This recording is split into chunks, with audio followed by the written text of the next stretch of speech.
Bismillahirrahmanirrahim. Assalamu alaikum students. Today the topic of our discussion is agaricus from the outline fungi. आज हमने kingdom fungi में agaricus को discuss करना है। Agaricus एक मशरूम है जो कि बेसिडियोमाइकोटा डिवीजन से बिलोंग करता है। आपने देखा होगा कि जब बारिश होती है तो बारिश के बाद दरख्तों के साथ इस तरह की छोटी छोटी खुम्बियाँ आपको ग्रो हुई नज़र आती हैं, जैसे आप यहाँ पर देख रहे हैं। मुख्तलिफ़ अक़साम की ये खुम्बियाँ होती हैं जिनको मशरूम्स कहा जाता है।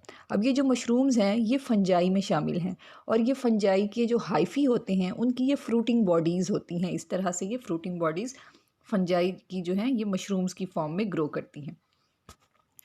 तो एगेरिकस जो है, एगेरिकस भी इन्हीं मशरूम्स में से एक मशरूम है। एगेरिकस एक जीनस है, इसकी कई स्पीशीज़ हैं और ये डिवीजन बेसिडियोमाइकोटा से बिलोंग करता है। क्लास है होलोबेसिडियोमाइसिटिडी। ऑर्डर है एगेरिकेलीज़। यहाँ पर आप स्पेलिंग एगेरिकेलीज़ करेक्ट कर लेंगे, AGARICALES। Family Agaricaceae and genus is Agaricus. Agaricus जैसे मैंने बताया कि ये एक मशरूम है और इसकी कई स्पीशीज़ हैं जो कि आप देख सकते हैं कि बारिश के बाद आपको मशरूम्स जो हैं वो सॉइल में दरख्तों के साथ मोस्टली ग्रो हुए नज़र आते हैं। जहाँ पर ज़्यादा डिके प्लांट मटेरियल हो, मॉइस्चर हो, ह्यूमस सॉइल हो, तो वहाँ पर ये ग्रो ज़्यादा करते हैं। इसकी जो एक कॉमन स्पीशीज़ है एगेरिकस की वो है एगेरिकस कैम्पेस्ट्रिस, जो कि कॉमनली ग्रो करती है और पाई जाती है। ये एक एडिबल स्पीशीज़ है, मींस ये जो मशरूम है एगेरिकस कैम्पेस्ट्रिस इसको खाया जाता है, एडिबल है ये, और इसको कमर्शियल पर्पज़ के लिए कल्टीवेट भी किया जाता है, ग्रो भी किया जाता है। जनरल स्ट्रक्चर की हम बात करेंगे। इसकी जो मैच्योर प्लांट बॉडी है it is composed of two plant parts, vegetative mycelium and sporophore. एक इसका होगा वेजिटेटिव स्ट्रक्चर जिसमें इसके हाइफी शामिल हैं, क्योंकि ये फंजाई है ना, तो बेसिक जो इसका स्ट्रक्चर है वो हाइफी पे मुश्तमिल है। इसमें हाइफी जो बनते हैं वो दो तरह के होते हैं। एक होते हैं प्राइमरी हाइफी जो कि मोनोकैरियोटिक हम कह लें कि माइसीलियम बनाते हैं, और दूसरे बनाते हैं डाइकैरियोटिक। तो प्राइमरी जो हैं उसमें मोनोकैरियोटिक होते हैं हाइफी, और उसमें मींस जो एक एक सेल होता है हाइफी का उसमें एक एक न्यूक्लियस होता है। बाद में ये जो प्राइमरी माइसीलियम के हाइफी हैं ये आपस में फ्यूज़ होते हैं और उसके बाद ये बना लेते हैं डाइकैरियोटिक हाइफी जो कि सेकेंडरी माइसीलियम है। ठीक है, तो फर्स्ट जो मोनोकैरियोटिक है उसमें हर एक सेल में एक एक न्यूक्लियस होगा, उनके मिलने से बनेगा डाइकैरियोटिक हाइफी। तो जो डाइकैरियोटिक है जो कि सेकेंडरी माइसीलियम है उसके हर एक सेल में दो दो न्यूक्लियस होंगे। फिर उससे बनता है टर्शरी माइसीलियम जो कि एक फ्रूटिंग बॉडी की फॉर्म में होता है जिसको स्पोरोफोर कहा जाता है। स्पोरोफोर या फ्रूटिंग बॉडी जो है ये मशरूम की शक्ल में अबव द ग्राउंड ग्रो हुई नज़र आती है। तो इसका जो वेजिटेटिव माइसीलियम है it is underground part of the mycelium. तो ये अंडरग्राउंड होता है और इसमें जैसे कि जनरल स्ट्रक्चर होता है हाइफी का, उसी तरह के इसमें हाइफी होते हैं, फिलामेंटस हाइफी होते हैं। पहले जो इसका माइसीलियम होता है वो यूनिन्यूक्लिएट होता है, मोनोकैरियोटिक माइसीलियम बनता है। फिर उसके दो हाइफी जो हैं आपस में फ्यूज़ होते हैं और फिर वो क्या बना लेते हैं, वो डाइकैरियोटिक माइसीलियम बना लेते हैं, क्योंकि फिर हर एक सेल में दो दो न्यूक्लियस आ जाते हैं। उसके बाद ये जो माइसीलियम है ये राइजोमॉर्फ डेवलप करता है, मींस ये जो माइसीलियम के हाइफी हैं ये आपस में इस तरह से उलझ जाते हैं कि ये रोप लाइक रस्सी की तरह से ये स्ट्रक्चर बनाते हैं जिसको राइजोमॉर्फ कहा जाता है। और इन राइजोमॉर्फ के ऊपर स्पोरोफोर्स जो कि फ्रूटिंग बॉडीज़ हैं वो ग्रो करती हैं अबव द ग्राउंड। ठीक है, ये सारा स्ट्रक्चर जो है वेजिटेटिव माइसीलियम ये बिलो ग्राउंड होता है और ये राइजोमॉर्फ भी बिलो ग्राउंड ही बनते हैं। राइजोमॉर्फ के ऊपर फ्रूटिंग बॉडीज़ या स्पोरोफोर बनते हैं जो कि अबव द ग्राउंड एराइज होते हैं। अब स्पोरोफोर्स जो हैं, मैच्योर फ्रूटिंग बॉडी को स्पोरोफोर कहा जाता है जो कि मशरूम की शक्ल में नज़र आते हैं और अबव द ग्राउंड होते हैं। अम्ब्रेला लाइक स्ट्रक्चर होता है इनका। आप देखें कि ये जो खुम्बियाँ होती हैं मशरूम ये अम्ब्रेला लाइक स्ट्रक्चर होता है। नीचे जो है इनकी स्टाइप होती है जो कि एक स्टाक लाइक स्ट्रक्चर है, और ऊपर जो इसका कप लाइक स्ट्रक्चर है जो अम्ब्रेला शेप्ड स्ट्रक्चर है ऊपर का उसे पाइलियस कहा जाता है। ठीक है, बेस पे स्टाइप है और उसके ऊपर पाइलियस है। यहाँ पर हम देख लेते हैं कि ये जो इसका स्टाक लाइक स्ट्रक्चर है इसे स्टाक को स्टाइप कहा जाता है। ठीक है, ये जो स्टाक है ये स्टाइप कहलाती है, और ये जो ऊपर कप लाइक स्ट्रक्चर है इसको क्या कहते हैं, इसको पाइलियस कहते हैं। इस कैप को मींस इस कैप को पाइलियस कहते हैं, और ये स्टाक जो है ये स्टाइप कहलाती है। यहाँ पर आप ओरिजिनली देख सकते हैं कि इस तरह से ये एगेरिकस कैम्पेस्ट्रस जो है ये दिखाया गया है, जो कि नेचुरली है, इस तरह से ग्रो करता है, और इसमें ये इसकी स्टाइप है, और उसके ऊपर ये जो कप लाइक स्ट्रक्चर है ये क्या कहलाता है, ये पाइलियस कहलाता है। Both stipe and pileus are formed of compact mass of hyphae. Compact hyphae जो हैं ये हाइफी आपस में कॉम्पैक्टली अरेंज होकर ये स्ट्रक्चर्स बनाते हैं, जिसमें उसकी फ्रूटिंग बॉडी का स्टाइप है, पाइलियस है। उसके अलावा इसकी पाइलियस के नीचे देखें तो बहुत सारे गिल्स नज़र आते हैं, इनको लैमिलाई भी कहा जाता है, ठीक है। ये पाइलियस की लोअर साइड पे नज़र आते हैं। Gills are present between centre and margin of the pileus. और ये आप देखें तो यहाँ पर जैसे दिखाया गया कि ये गिल्स पाइलियस की लोअर साइड पे देखें तो ये गिल्स नज़र आते हैं। यहाँ आप देख सकते हैं ये जो है नीचे की तरफ ये जो डार्क ब्राउन, बाद में ये ब्लैक भी हो जाते हैं, ये जो है पाइलियस की अंडर सरफेस पे ये गिल्स कहलाते हैं। और ये जो गिल्स हैं ये स्टाइप से लेके ये पाइलियस की मार्जिन तक जो है ये इस तरह से कनेक्टेड हैं।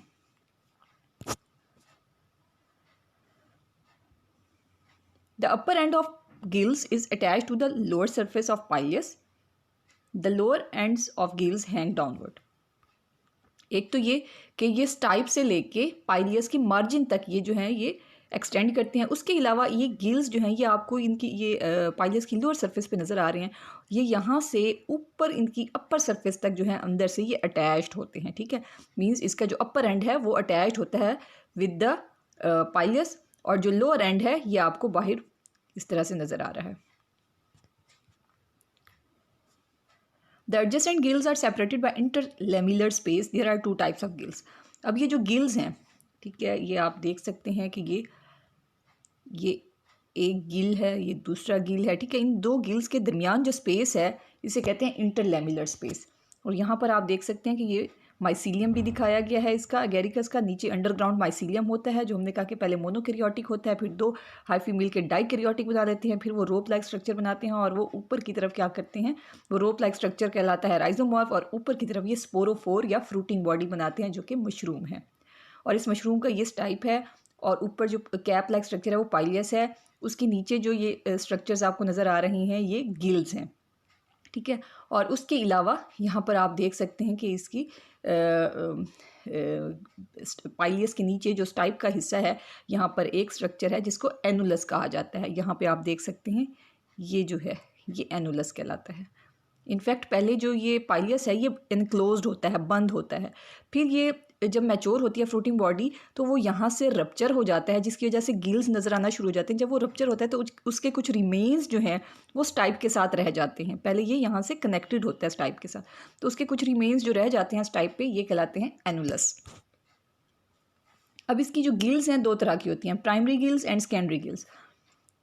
प्राइमरी गिल्स वो गिल्स होती हैं जो कि कंटिन्यूसली रन करती हैं from the whole length of the pileus from stipe to margin. Means ऐसी गिल्स जो इस टाइप से पाइलियस की मार्जिन तक मुकम्मल यहाँ से यहाँ तक मौजूद हों, वो प्राइमरी गिल्स हैं। और सेकेंडरी गिल्स कौन सी होती हैं? The gills which do not run along the length of pileus are called secondary gills. जो छोटी गिल्स हैं, आप यहाँ पर देख सकते हैं कि कुछ गिल्स तो ऐसी हैं जो कि आप यहाँ पर ये देखें कि ये गिल जो है ये यहाँ से मार्जिन ऑफ पाइलियस से लेके ये स्टाइप तक कनेक्टेड है। और कुछ गिल्स हैं जैसे आप यहाँ पर देखें कि ये छोटी गिल है, ये कंटिन्यूस नहीं है, ये स्टाइप तक नहीं जा रही। दूसरी यहाँ पर ये देखें ये यहाँ तक है, ये भी स्टाइप तक नहीं जा रही। तो ये जो गिल्स हैं जो मुकम्मल कम्प्लीटली रन नहीं कर रही along the length of the पाइलियस and not connected with the stipe, ये कहलाती हैं सेकेंडरी गिल्स। और जो कंप्लीट होती हैं from stipe to the margin of the pileus वो कहलाती हैं प्राइमरी गिल्स। और इसकी जो स्टाइप है उसके ऊपर एक रिंग लाइक स्ट्रक्चर होता है जिसकी मैंने अभी बात की, उसे एनुलस कहते हैं। The stock and upper surface of पाइलियस has white colour but the lower surface is black in colour. ये रिंग लाइक स्ट्रक्चर जो स्टाइप के ऊपर होता है ये एनुलस कहलाता है। और फिर इसमें आप देखें एगेरिकस कैम्पेस्ट्रस में कि इसकी जो स्टाइप है और इसकी जो पाइलियस है ये वाइट कलर की होती हैं, और जो इसकी गिल्स होती हैं इनिशियली ये ब्राउन होती हैं और बाद में ये ब्लैक कलर की हो जाती हैं। रिप्रोडक्शन जो है इसमें मोस्टली सेक्सुअल रिप्रोडक्शन होती है। एसेक्सुअल रिप्रोडक्शन जो है वो रेयर है, बहुत कम होती है या नहीं होती। सेक्सुअली ये रिप्रोड्यूस करते हैं। अगर एसेक्सुअल ये रिप्रोडक्शन करें तो उसमें क्लेमाइडोस्पोर्स ये बनाते हैं। सेक्सुअल रिप्रोडक्शन ये किस तरह से करते हैं, इसमें जो रिप्रोडक्टिव स्ट्रक्चर है वो इनका यही स्पोरोफोर है, जो इसकी फ्रूटिंग बॉडी है, मशरूम है जो, ये इसका रिप्रोडक्टिव स्ट्रक्चर है। और बाकी जो इसके अंडरग्राउंड माइसीलियम होते हैं वो इसके वेजिटेटिव स्ट्रक्चर में आ जाते हैं। अब इस मशरूम में या इस स्पोरोफोर में हमने देखा है कि पाइलियस के नीचे गिल्स होते हैं। इन गिल्स में इनफैक्ट इसके स्पोर्स, बेसिडियोस्पोर्स जो हैं वो बनते हैं। अब गिल्स का जो अगर हम एक ट्रांसवर्स सेक्शन काटें तो गिल्स में हमें जो स्ट्रक्चर नज़र आता है वो कुछ इस तरह का होता है कि उसका जो सेंट्रल पार्ट होता है उसमें कॉम्पैक्ट हाइफी मौजूद होते हैं जो कि लॉन्गिट्यूडनली इस तरह से, आप ये देखें कि ये हमने गिल का एक ट्रांसवर्स सेक्शन काटा और उसको माइक्रोस्कोप में देखा तो वो हमें इस तरह से नज़र आते हैं कि उसके एक ये जो सेंटर वाला हिस्सा है जिसमें आप देख रहे हैं कि ये लॉन्गिट्यूडनली जो हैं ये हाइफी इस तरह से मौजूद हैं और ये कॉम्पैक्टली अरेंज हैं। ये हिस्सा कहलाता है ट्रामा। ठीक है, ये सेंट्रल पार्ट जो है इसके जो हाइफी हैं लॉन्गिट्यूडनली अरेंज्ड हैं, कॉम्पैक्टली अरेंज्ड हैं और ये पार्ट कहलाता है ट्रामा, सेंट्रल पार्ट। ट्रामा के बाहर आप देखें दोनों तरफ, ट्रामा के इस तरफ भी और दूसरी तरफ भी, ये कुछ ग्लोबोज या ओवल शेप्ड इस तरह से आपको ये सेल्स की तरह से नज़र आ रहे हैं। तो ये जो पार्ट है ये कहलाता है सब हाइमीनियम। ठीक है, ये दोनों तरफ, ट्रामा की इस तरफ भी यहाँ से यहाँ तक और ट्रामा की दूसरी तरफ भी यहाँ तक, ये क्या कहलाती हैं, ये सब हाइमीनियम कहलाते हैं। उसके बाद थर्ड जो इसकी ये एरिया है इसका, it is occupied by basidiospores. ये लेयर इसकी कहलाती है हाइमीनियम। सेंटर में ट्रामा, फिर उसकी दोनों तरफ जो है सब हाइमीनियम, फिर उसके बाहर की तरफ दोनों तरफ हाइमीनियम। ठीक है, ये जो हाइमीनियम है इसमें आप देख रहे हैं कि इसमें बनते हैं बेसिडिया। ठीक है, एक है तो बेसिडियम, ज़्यादा है तो बेसिडिया, और हर एक बेसिडियम के ऊपर बनते हैं बेसिडियोस्पोर्स। ट्रामा की हमने बात कर ली। उसके बाद मैंने कहा कि इसमें ट्रामा के साथ क्या होते हैं, सब हाइमीनियम होते हैं। सब हाइमीनियम के बाहर की तरफ हाइमीनियम होता है। हाइमीनियम में होते हैं बेसिडिया। हर एक बेसिडियम के ऊपर बनते हैं बेसिडियोस्पोर्स और बेसिडियोस्पोर्स के नीचे एक छोटी सी स्टाक होती है जो कि स्टिरिगमेटा कहलाती है और हर बेसिडियम में 2 to 4 बेसिडियोस्पोर्स जो हैं उसके ऊपर बनते हैं। इसके अलावा इसमें एक स्ट्रक्चर होता है पैराफाइसिस। पैराफाइसिस क्या होता है कि इन बेसिडिया के दरमियान कुछ ऐसे स्ट्रक्चर होते हैं जो कि बेसिडियम की तरह से ही होते हैं लेकिन उनके ऊपर स्पोर्स नहीं बनते। आप यहाँ पे देखें कि ये इसके ऊपर तो आप देखते हैं स्पोर्स बन रहे हैं, इस पर भी स्पोर्स हैं। ये देखें बीच में ये है, मैं आपको दिखा देती हूँ। ये देखें, ये भी बेसिडियम की तरह से ही है, क्लब शेप्ड है, लेकिन इसके ऊपर ना तो स्टिरिगमेटा है ना स्पोर्स हैं। तो ये स्ट्रक्चर क्या कहलाते हैं, ये पैराफाइसिस कहलाते हैं। जबकि ये जो है ये बेसिडियम है जिसके ऊपर स्टिरिगमेटा हैं और स्पोर्स हैं। एक बेसिडियम की अगर हम बात करें तो ये जैसे एक बेसिडियम दिखाया गया, यही जो यहाँ पर बेसिडियम है हाइमीनियम लेयर में, ये बेसिडियम दिखाया गया है कि ये क्लब शेप्ड बेसिडियम है। और ये जब बेसिडियोस्पोर्स बनाता है तो इसके ऊपर पहले एक छोटी छोटी स्टाक लाइक स्ट्रक्चर बनते हैं जो कि स्टिरिगमेटा कहलाते हैं। इन स्टिरिगमेटा के ऊपर फिर बनते हैं बेसिडियोस्पोर्स। एक बेसिडियम के ऊपर 2 to 4 बेसिडियोस्पोर्स जो हैं वो बन सकते हैं। और ये क्या होता है कि ये जो हमने बात की थी कि ये सेकेंडरी माइसीलियम जो कि डाइकैरियोटिक माइसीलियम होता है उससे ये अराइज होता है स्ट्रक्चर। तो इसके हर एक सेल में 2 न्यूक्लियस होंगे। ठीक है, तो बेसिडियम जो बनेगा उसमें भी 2 न्यूक्लियस होंगे, इस बेसिडियम में भी 2 न्यूक्लियस होंगे। जैसे आप ये देख रहे हैं कि जब ये बेसिडियम बन रहा है अर्ली स्टेज पे इसमें 2 न्यूक्लियस हैं और बाद में इनके जो बेसिडियम के अंदर के जो 2 न्यूक्लियस हैं वो आपस में फ्यूज़ कर जाते हैं डिप्लाइड 2n, एक न्यूक्लियस बना लेते हैं, डिप्लाइड न्यूक्लियस हो गया। फिर वो जो डिप्लाइड न्यूक्लियस है उसकी होती है, उसमें होती है मियोसिस। मियोसिस के ज़रिए वो डिवाइड होता है।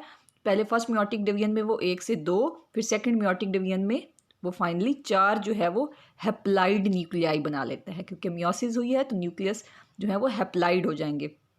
तो 4 हैप्लाइड न्यूक्लियाई ये बना लेता है। अब बेसिडियम के ऊपर स्टिरिगमेटा बनना शुरू हो जाते हैं और स्टिरिगमेटा के ऊपर बेसिडियोस्पोर्स बन जाते हैं और हर एक बेसिडियोस्पोर में एक एक न्यूक्लियस जो है वो चला जाता है।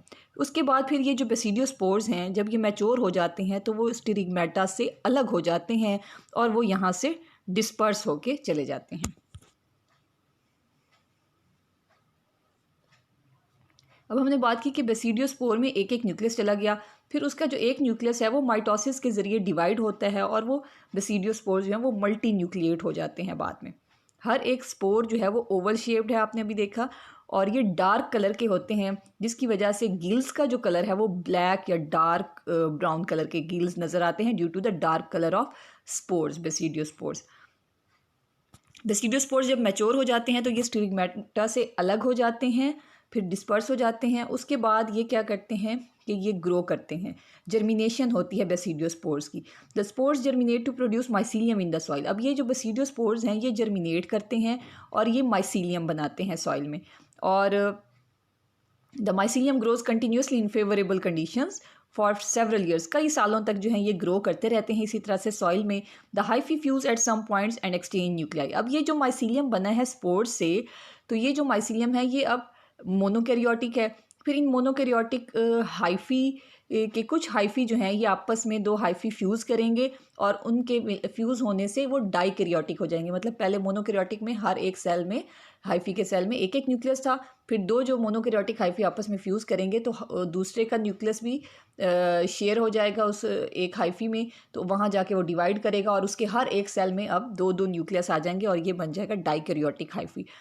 ठीक है, तो इसी तरह से बेसिडियोस्पोर्स के जो माइसीलियम है पहले मोनोकैरियोटिक माइसीलियम ये बनाएंगे, फिर वो आपस में फ्यूज़ होके फिर वो डाइकैरियोटिक माइसीलियम बनाएंगे और उसके बाद फिर वो रोप लाइक स्ट्रक्चर बनाएंगे जिसको राइजोमॉर्फ कहते हैं। अंडरग्राउंड स्ट्रक्चर होगा ये, और उसके राइजोमॉर्फ के ऊपर जो है फिर ये स्पोरोफोर बनाएंगे। और स्पोरोफोर जो है ये फ्रूटिंग बॉडी है, मशरूम्स की शक्ल में ही हमें नज़र आती है। जब मॉइस्चर सॉइल में ज़्यादा हो, मींस जब बारिश वगैरह होती है तो उस सीज़न में हमें ये मशरूम्स जो हैं वो ग्रो हुए हुए नज़र आते हैं, तब ये फ्रूटिंग बॉडीज़ बनाते हैं और ये सेक्सुअल रिप्रोडक्शन करते हैं। और ये स्पोरोफोर्स जो हैं ये मोस्टली रिंग लाइक स्ट्रक्चर में नज़र आते हैं, तो इनको फेरी रिंग्स कहा जाता है। इनके जो रिंग्स बनते हैं आप ये देख सकते हैं कि इस तरह से ये जब ग्रो करते हैं, इनके माइसीलियम क्योंकि हमने कहा अंडरग्राउंड जो है वो सॉइल के नीचे मौजूद होते हैं, और फिर बाद में ये अपने जो है राइजोमॉर्फ बना के ये अबव द ग्राउंड जो है वो स्पोरोफोर जो कि ये मशरूम्स हैं, फ्रूटिंग बॉडीज़ ये बनाते हैं, और इस तरह से ये हमें सर्कल की फॉर्म में ग्रो हुई हुई नज़र आती हैं। जब इनकी ग्रोथ बहुत ज़्यादा हो तो ये इस तरह से रिंग्स बनाते हैं, और ये रिंग क्या कहलाता है इनका? फेरी रिंग। लाइफ साइकिल देख लेते हैं हम एगेरिकस का। एगेरिकस का ये मशरूम दिखाया गया है, उसकी स्पोरोफोर या फ्रूटिंग बॉडी, और इसमें आप देखें कि बिलो द ग्राउंड राइजोमॉर्फ होता है, अबव द ग्राउंड ये इसका पहले स्टाइप है, फिर उसके ऊपर ये इसकी पाइलियस है, इसके नीचे इसके गिल्स होते हैं। गिल्स में इनके रिप्रोडक्टिव स्ट्रक्चर मतलब इसके स्पोर्स बनते हैं। गिल्स का हम जब सेक्शन देखते हैं, पाइलियस के नीचे जो गिल्स हैं उनको जब हम सेक्शन उसका हम देखें तो उसमें हमें सेंटर में ट्रॉमा नज़र आता है जो कि लॉन्गिट्यूडनली अरेंज हाइफी होते हैं, कॉम्पैक्टली अरेंज होते हैं। उसके साथ दोनों तरफ जो हैं ये सब हाइमीनियम होते हैं। ये जो सेल्स होते हैं हाइफी के, ये सब हाइमीनियम बनाते हैं, और उसके बाद फिर वो बनाते हैं हाइमीनियम दोनों तरफ। हाइमीनियम में हमें दो तरह के स्ट्रक्चर नज़र आते हैं, एक तो बेसीडिया, बहुत सारे बेसीडिया नज़र आते हैं, और उसके अलावा इनमें कुछ ऐसे बेसीडिया की तरह से स्ट्रक्चर होते हैं जो कि स्पोर्स नहीं बनाते, वो कहलाते हैं पैराफाइसिस। ठीक है, तो फिर जो बेसीडियम होता है उसमें हमने कहा कि उसके न्यूक्लियस जो है वो दो न्यूक्लियस उसके अंदर के फ्यूज़ होकर डिप्लाइड न्यूक्लियस बना लेते हैं। ये दो न्यूक्लियस फ्यूज़ हुए, डिप्लाइड हो गया न्यूक्लियस। इस न्यूक्लियस ने मियोसिस की और इसने 4 हैप्लाइड न्यूक्लियाई बना लिए, और बेसीडियम के ऊपर जो है स्टिग्मेटा बनते हैं और उनके ऊपर 4 बेसिडियोस्पोर्स बन गए। हर एक बेसिडियोस्पोर में एक एक न्यूक्लियस चला गया। उसके बाद फिर ये अपने जो बेसिडियोस्पोर्स के अंदर जो एक न्यूक्लियस है वो डिवाइड होकर मल्टी न्यूक्लिएटेड भी हो सकता है। और फिर ये जो बेसिडियोस्पोर है ये सॉइल में ग्रो करता है, ये अपनी देखें जर्म ट्यूब बना रहा है, और ये मोनोकैरियोटिक हाइफी बनाता है, और ये मोनोकैरियोटिक हाइफी जो है ये स्प्रेड होते रहते हैं सॉइल में, और कहीं पे जाके ये दो जो मोनोकैरियोटिक हाइफी हैं ये अप्लाइड जो है ये आपस में फ्यूज़ होंगे और फिर इनसे बनेगा डाइकैरियोटिक हाइफी। ठीक है, फिर ये जो डाइकैरियोटिक हाइफी हैं हमने कहा कि ये राइजोमॉर्फ बनाते हैं और अबव द ग्राउंड जो है ये मशरूम बनाते हैं। तो मशरूम जो है शुरू में इस तरह से एक छोटा सा ग्लोबोज स्ट्रक्चर बनता है जो कि इसकी बटन स्टेज कहलाती है।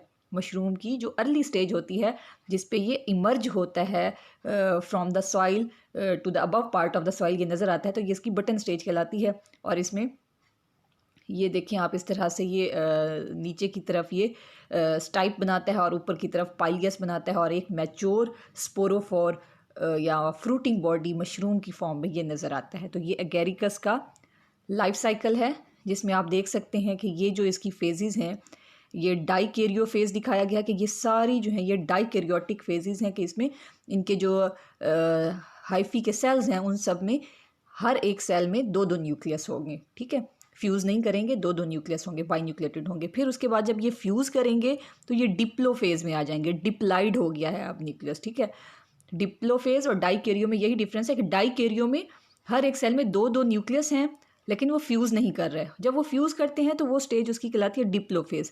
तो डिप्लोफेज़ के बाद फिर ये म्योसिस जब करके हैप्लाइड हो जाते हैं तो ये इसकी फेज़ कहलाती है हैप्लोफेज़। हैप्लोफेज़ ये सारी जब तक ये हैप्लाइड है हैप्लोफेज़ में, और जब ये आपस में फ्यूज़ करके डिप्लाइड डाइकैरियोटिक बना लेंगे तो फिर ये डाइकैरियोटिक फेज़ में चले जाएंगे। तो ये इसका डायग्रामेटिक लाइफ साइकिल दिखाया गया है एगेरिकस का। थैंक यू, अल्लाह हाफिज़।